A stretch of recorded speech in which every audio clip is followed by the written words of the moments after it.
Ramos టీవీకి స్వాగతం. ఎస్ఆర్ఐటికి మరో ప్రతిష్టాత్మక గుర్తింపు. ఎస్ఆర్ఐటి నేషనల్ బోర్డ్ ఆఫ్ అక్రిడేషన్ని సాధించింది. బుక్కరాయ సముద్రం మండలం రోటరీపురం సమీపంలో ఉన్న Srinivasa Ramanujan institute of technology SRIT మరో కీలక విజయాన్ని సాధించింది. అర్హత కలిగిన మొత్తం 5 బీటెక్ అండర్ గ్రాడ్యుయేట్ ఇంజనీరింగ్ కోర్సులకు టైర్ 1 కింద national board of accreditation NBA గుర్తింపు లభించింది.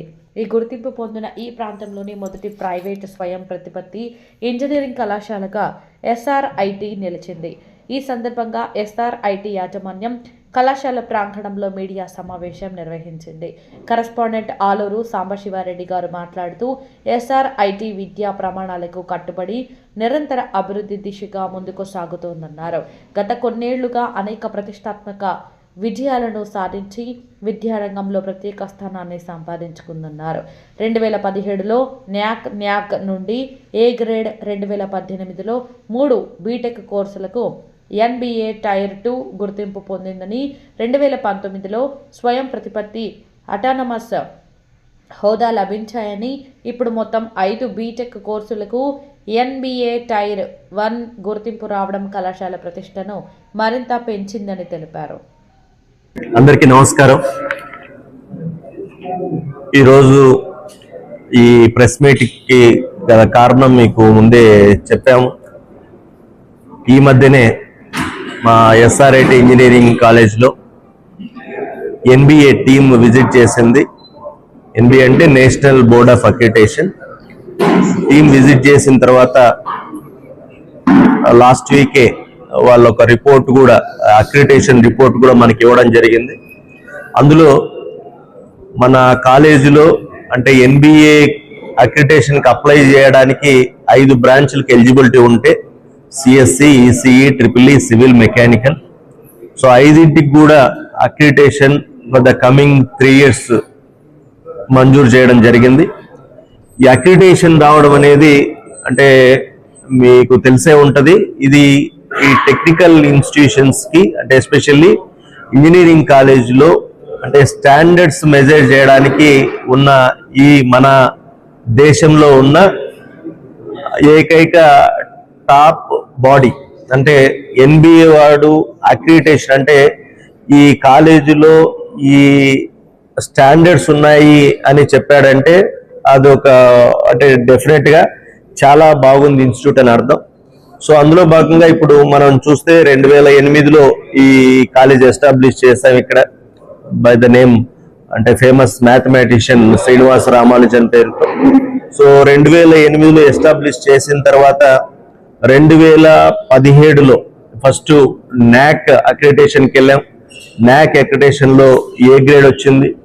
మళ్ళీ 2018లో అప్పుడు మనకు ఎలిజిబిలిటీ ఉన్న బ్రాంచెస్కి CSE, ECE, EEE, NBA అక్రిడిటేషన్కి వెళ్ళాం. 3టికి కూడా ఆ రోజు అంటే ఒక ప్రైవేట్ అఫిలియేటెడ్ ఇంజనీరింగ్ కాలేజీ హోదాలో మనకు అక్రిడిటేషన్ రావడం జరిగింది. దాన్ని మా టెక్నికల్ టర్మ్స్లో అండర్ టైర్ 2 అంటారు. తర్వాత 2019లో మన కాలేజీ UGC అటానమస్ 10 yearsకి అయ్యింది. 2019 అటానమస్ అయిన తర్వాత NBA అక్రిడిటేషన్ కూడా రెన్యువల్ అవుతూనే వచ్చింది. వన్స్ అటానమస్ అయిన తర్వాత ఈ NBA ఇన్స్పెక్షన్ స్టాండర్డ్స్ మారిపోతాయి, అంటే కొంచెం పెరుగుతాయి. So that is called under tier 1. So ఈ టైర్ 1లో మళ్ళీ NBAకి అప్లై చేసాము. వాళ్ళు విజిట్ చేశారు. జనరల్లీ NBA అక్రిడిటేషన్ చాలా ఎందుకు ఇంత స్టాండర్డ్, ఈ దేశంలోనే ది బెస్ట్ అక్రిడిటెడ్ అంటే అసెస్మెంట్ ఏజెన్సీ అని ఎందుకు అంటారంటే వచ్చే అంటే వాళ్ళు విజిట్ చేసే వాళ్ళు కూడా మొత్తం కమిటీ అంతా వీళ్ళు ఆల్మోస్ట్ IITs నుంచి NITs నుంచి అంటే దేశంలో ఉన్న వివిధ రాష్ట్రాల నుంచి వస్తారు. అంటే లోకల్గా ఉన్న ప్రొఫెసర్లు ఎవరు రారు. అట్లాగే ఆ ట్రాన్స్పరెన్సీలో భాగంగానే అంటే ఎవరు వస్తారో మన క్యాంపస్కి వచ్చే వరకు కూడా తెలియదు. వచ్చిన తర్వాత కూడా ప్రతిదీ అంటే వాళ్ళ ఇన్స్పెక్షన్ చేసే ప్రతి మూమెంట్ కూడా వీడియో రికార్డింగ్ జరుగుతుంది. అంటే నేను ఎందుకు చెప్తున్నా అంటే ఇవన్నీ చాలా ట్రాన్స్పరెంట్ గా 3 days అంటే ప్రతి బ్రాంచ్ కు ఒక ఇద్దరు ఆ బ్రాంచ్ కమిటీ కావాల్సిన కమిటీ ప్రొఫెసర్లు, అంటే ఇప్పుడు 5 బ్రాంచులకు 5 మంది, తర్వాత ఒకరు, వీళ్ళందరికీ ఒక చైర్మన్, అంటే 11 మంది 3 రోజులు థరోగా మొత్తం చూసుకొని వాళ్ళు చేసిన తర్వాతే రిపోర్ట్ అనేది ఇస్తారు. అంటే ఇందులో భాగంగా జనరల్లీ అంటే మీరంతా అనుకున్నట్టు ఇదేదో అంటే కాలేజ్ ఇన్ఫ్రాస్ట్రక్చర్ ఒక్కటే చూసి వచ్చేది కాదు ఇది. అంటే దీంట్లో ఎక్కువగా ఏంటంటే అక్రిడిటేషన్ అనేటివన్నీ కూడా ఇంజనీరింగ్ కాలేజీలో అవుట్కమ్ బేస్డ్. అవుట్కమ్ అంటే నువ్వు కాలేజీ మనం ఎందుకు పెట్టామో ఆ పెట్టింది పర్పస్ ఏదైతే ఉందో దాన్ని అచీవ్ చేయగలుగుతున్నామా లేదనేది 360 degrees లో వాళ్ళు మెజర్ చేస్తారు. అంటే ఫర్ ఎగ్జాంపుల్ ఇప్పుడు ఒక పిల్లోడు జాయిన్ అవుతున్నాడు, 4 years లో ఆ పిల్లోడికి మనం ఏం నేర్పుతామనేది Day 1 అంటే ఫస్ట్ ఇయర్ లోనే చెప్తాము. సో ఈ పిల్లోడు ఈ బ్రాంచ్ లో జాయిన్ అవుతాయి, ఈ స్టూడెంట్ 4 years తర్వాత వీటి స్టాండర్డ్స్ మేము ఇట్లా చేస్తామనేది మనం ఒక డాక్యుమెంట్ మన దగ్గర ఉంటుంది. ఆ డాక్యుమెంట్స్ కూడా మనం డిస్ప్లే చేసి ఉంటాం, అంటే విజన్ డాక్యుమెంట్ అనేది ఒకటి ఉంటుంది. సో దాంట్లో అది అచీవ్ అవ్వడానికి మనం ఏం చేస్తాం అనేది రాసుంటాం. సో ఇవన్నీ కూడా చెక్ చేసి థరోగా 360 degrees లో ఆ పిల్లల్ని మనం అనుకున్నది అచీవ్ చేసే క్రమంలో అంటే మంచి ఫ్యాకల్టీ ఉన్నారా లేదా, వాళ్ళ డెసిగ్నేషన్స్ అంటే లైక్ వాళ్ళ క్వాలిఫికేషన్స్, అంటే ఎంతమంది PhDs ఉన్నారు, ఆ PhD ఉన్న డాక్టరేట్లు కూడా రీసెర్చ్ లో ఎంతమంది చేస్తున్నారు, ఆ రీసెర్చ్ లో కూడా ఏ లెవెల్ ఆఫ్ రీసెర్చ్ అంటే క్వాలిటీ ఆఫ్, అంటే ఆ రీసెర్చ్ పేపరు ఎక్కడ పబ్లిష్ అవుతుంది. అట్లాగే త్రూ కన్సల్టెన్సీ, అంటే మనం కాలేజ్ పెట్టాము అంటే ఫర్ ఎగ్జాంపుల్ ఇప్పుడు సివిల్ ఇంజనీరింగ్ డిపార్ట్మెంట్ నుంచి చుట్టుపక్కల మన ఏరియాకి సంబంధించిన వాళ్ళకి ఎవరికైనా లైక్ ఆ బ్రిక్ స్ట్రెంగ్త్ టెస్ట్ చేయడం కానీ, వాళ్ళకు ఒక రిపోర్ట్ ఇవ్వడం కానీ, వీటికి సంబంధించి మనం చేస్తున్నామా లేదా. రెండోది ప్రాజెక్ట్స్ కూడా, ఫండింగ్ ప్రాజెక్ట్స్ ఏమైనా వస్తున్నాయా, అంటే AICT కానీ UGC కానీ ఇట్లాంటి ఏజెన్సీలు డబ్బులు ఇచ్చి చేయించే ప్రాజెక్ట్స్ రీసెర్చ్లు ఏమన్నా మన ప్రొఫెసర్లకు, మన కాలేజీలో పనిచేసే ప్రొఫెసర్స్కి వస్తున్నాయా. అట్లాగే పిల్లలకు ఈ చెప్పే క్రమంలో ఎంతమంది పిల్లలు మన దగ్గర జాయిన్ అయ్యారు, ఎంతమంది పట్టాలు తీసుకుంటున్నారు, ఎంతమందికి ఉద్యోగాలు వచ్చాయి, ఆ ఉద్యోగాలు ఇచ్చిన కంపెనీల వాళ్ళను కూడా పిలిచి, మన కాలేజీకి సంబంధించిన పిల్లలు వాళ్ళ కంపెనీలో పనిచేసే ఉద్యోగం చేసేటప్పుడు వాళ్ళ పర్ఫార్మెన్స్ ఎట్లుంది. అంటే నేను ఎందుకు ఇవి చెప్తున్నా అంటే అంత డీటెయిల్డ్ గా యాక్యురేట్ గా ఉంటది. పేరెంట్స్ ని పిలుస్తారు, పేరెంట్స్ తో మాట్లాడతారు, మీ పిల్లల్ని చేర్చారు కదా, ఎట్లా ఉంది కాలేజు, మీ ఫీడ్బ్యాక్ ఏంటి, ఇంకా ఏమైనా ఇంప్రూవ్ చేయడానికి స్కోప్ ఉందా, ఏమైనా సరిగా చెప్తున్నారా లేదా. తర్వాత అలుమ్నీని, అంటే పిల్లలు పాస్ అయ్యి ఉద్యోగాలు చేస్తుంటారు, వాళ్ళని పిలుస్తారు. సో మీ 4 ఏళ్ళు చదివిన చదువు వల్ల మీ ఉద్యోగంలో ఏమైనా ఉపయోగపడుతుందో లేదా. సో వాళ్ళ ఫీడ్బ్యాక్ కూడా తీసుకుంటా, అంటే 360 degrees ఫీడ్బ్యాక్ ఉంటది.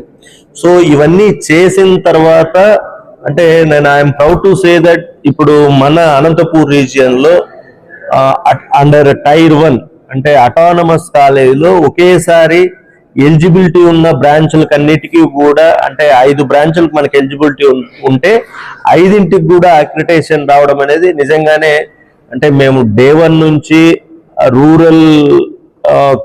రూరల్ ఏరియాలో కాలేజ్ పెట్టి రూరల్ పీపుల్ కి మనము హెల్ప్ చేయాలా, సర్వీస్ చేయాలా, వాళ్ళ ఉద్యోగాలు సంపాదించుకొని వాళ్ళు మంచిగా సెటిల్ అయితే వాళ్ళ ఫ్యామిలీస్ మారుతాయని ఒక మంచి మోటోతోనే కాలేజ్ పెట్టాము.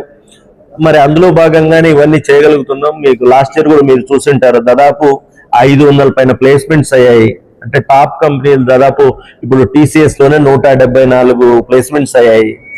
CTS అంటే కాగ్నిజెంట్ టెక్నాలజీ రీసెర్చ్ లో 99 అయ్యాయి. సేమ్ HCL లో కానీ, ఇన్ఫోసిస్ లో కానీ, యాక్సెంచర్ లో కానీ వీటన్నిటిలో కూడా దాదాపు 7 లక్షల నుంచి 11 లక్షల ప్యాకేజ్ వరకు కూడా మన పిల్లలు మంచిగా ఉద్యోగాలు సాధించగలిగారు, ఏది త్రూ క్యాంపస్ ప్లేస్మెంట్స్.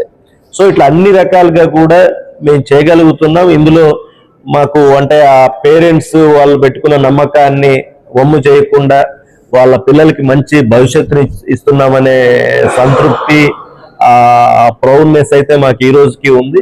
మరి ఇందులో ఇందాక చెప్పినట్టుగా ఆల్ స్టేక్ హోల్డర్స్ అంటే పేరెంట్స్, స్టూడెంట్స్, అలుమ్ని, ఇక్కడ పనిచేసే టీచింగ్ స్టాఫ్, ప్రొఫెసర్లు, నాన్ టీచింగ్ స్టాఫ్, తర్వాత గవర్నింగ్ బాడీ మెంబర్లు, అంటే ఎవరైతే ఇందులో చేస్తున్నారో ప్రతి ఒక్కరు కూడా మనసు పెట్టి ఖచ్చితంగా మనం మంచిగా చేయాలా. మేనేజ్మెంట్స్ మేము డే 1 నుంచి ఏదైతే మేము ఒక మంచి ఉద్దేశంతో పెట్టామో దాన్ని సపోర్ట్ చేస్తూ, అంటే ఎందుకు సపోర్ట్ వచ్చిందంటే నాకు కూడా ముందు నుంచి అంటే ఎప్పుడైనా సరే మనం ఎవరైనా ఒక మంచి పని చేస్తున్నారని ఎదుటి వాళ్ళకి, చుట్టూ ఉన్న వాళ్ళకి అనిపిస్తేనే వాళ్ళు సపోర్ట్ చేస్తారు. సో ఇందులో మేము ఆ ఉద్దేశంతో పెట్టామని చెప్పడమే కాకుండా డే 1 నుంచి అంటే 2008 నుంచి ఈ రోజు వరకు కూడా దాదాపు 17 ఏళ్లలో మా స్టేక్ హోల్డర్స్ అందరికీ కూడా ఆ నమ్మకాన్ని నిలబెట్టుకోగలిగాం. అంటే వీళ్ళు సీరియస్ గానే వీళ్ళు అనుకున్న దానికోసం పనిచేస్తున్నారు. ఎక్కడ కూడా ఇందాక చెప్పినట్టు 2008 నుంచి ప్రతి స్టేజ్ లో, అంటే 2017లో నాక్ అక్రిడేషన్ ఏ గ్రేడ్ నుంచి, మళ్ళీ 18లో ఎన్బిఏ అక్రిడేషన్ కావచ్చు, 19లో అటానమస్ కావచ్చు, మళ్ళీ ఇప్పుడు 25లో ఎన్బిఏ అక్రిడేషన్ 5 బ్రాంచ్లకు కావచ్చు. అట్లాగే ప్లేస్మెంట్స్ విషయంలో కూడా ఎవ్రీ ఇయర్ ఆ ప్లేస్మెంట్స్ నెంబరు దాదాపు మేము 2008లో అంటే 2012లో మా కాలేజీకి వచ్చిన క్యాంపస్ ప్లేస్మెంట్ 1, 2012 అంటే ఫస్ట్ ఇయర్. ఆ 1 నుంచి ఎవ్రీ ఇయర్ దాన్ని పెంచుకుంటూ 100 అయినాయి, 150 అయినాయి, 200 అయినాయి, ఈరోజు 500 పైన ప్లేస్మెంట్స్ కూడా. అంటే ఇది డెఫినెట్ గా అంటే మేము మా ఫ్యాకల్టీ మేమంతా పిల్లలకి ఖచ్చితంగా మనము వాళ్ళని ప్రయోగం చేయాలి. వాళ్ళు నమ్మకం పెట్టుకొని మన కాలేజీలో చేరారు, ఆ నమ్మకాన్ని మనం నిలబెట్టుకోవాలనే ఒక ధ్యేయంతో పని చేస్తున్నాం. కాబట్టి మాకు స్టేక్ హోల్డర్స్ అందరూ కూడా మాకు సపోర్ట్ చేస్తారు.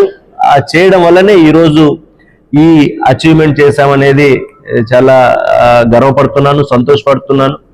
మీ అందరికి కూడా ముందు కూడా ఇందాక చెప్పినట్టుగా మేము ఈ కాలేజీని ఏ ఉద్దేశంతో అయితే ఇక్కడ స్థాపించామో దానికి తగ్గట్టుగానే ముందు కూడా ఇంకా ఇయర్ ఇంకా మంచి ప్లేస్మెంట్స్ వచ్చేలాగా, ప్లేస్మెంట్స్ తో పాటుగా పిల్లలకు మంచి నాలెడ్జ్, తర్వాత ఈ టీచింగ్ వైపు వెళ్ళడానికి కావాల్సిన రీసెర్చ్, మోటివేషన్ కానీ అన్ని రకాలుగా పిల్లల్ని తయారు చేస్తామని మా జిల్లా ప్రజలందరికీ కూడా మాటిస్తున్నాం.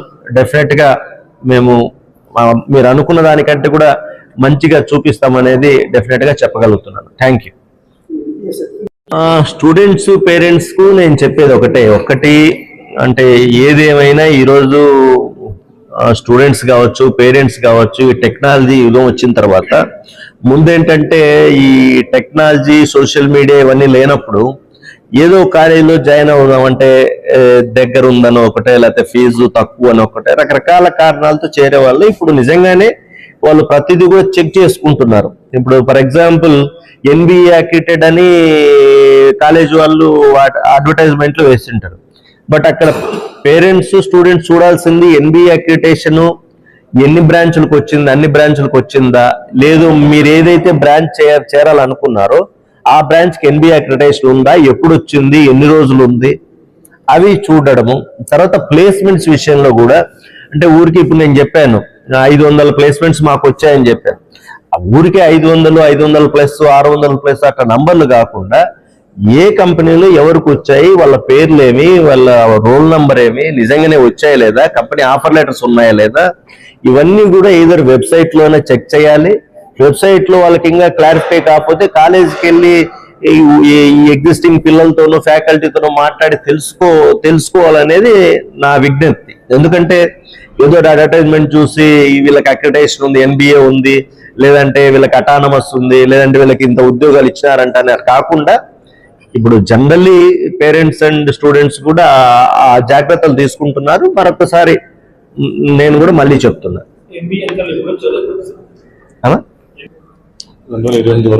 అక్రిడిటేషన్ మనకి ఇప్పుడు ఇచ్చింది 3 years 2028 31 డిసెంబర్ వరకు ఉంది. ఇది ఇన్స్పెక్షన్ జరిగింది 2 months కిందట జరిగింది. ఇప్పుడు మనకు రిపోర్ట్ వచ్చి కూడా ఇది 1 week అయింది, లాస్ట్ వీక్ వచ్చింది. అంటే ఉన్న 5 బ్రాంచ్లకు కూడా అంటే ప్రతి బ్రాంచ్ కు ఎప్పటి వరకు ఇచ్చాము ఏంటి అనేది కూడా వాళ్ళు ఇచ్చారు. దీంతో పాటు ప్రతి బ్రాంచ్ లో కూడా వాళ్ళ అబ్జర్వేషన్స్ కూడా ఇస్తారు రిపోర్ట్స్ లో. అంటే ఆ డిపార్ట్మెంట్ లో వాళ్ళ అబ్జర్వేషన్స్ అంటే పాజిటివ్స్ ఏంటి, నెగటివ్స్ అనే దానికంటే కూడా ఇంకా ఇంప్రూవ్ చేయడానికి స్కోప్ ఏముంది, ఇది ఇంకా బాగా చేయొచ్చు అనే చెప్పడము, ప్రతిదీ కూడా చాలా డీటెయిల్డ్ రిపోర్ట్ ఉంటుంది.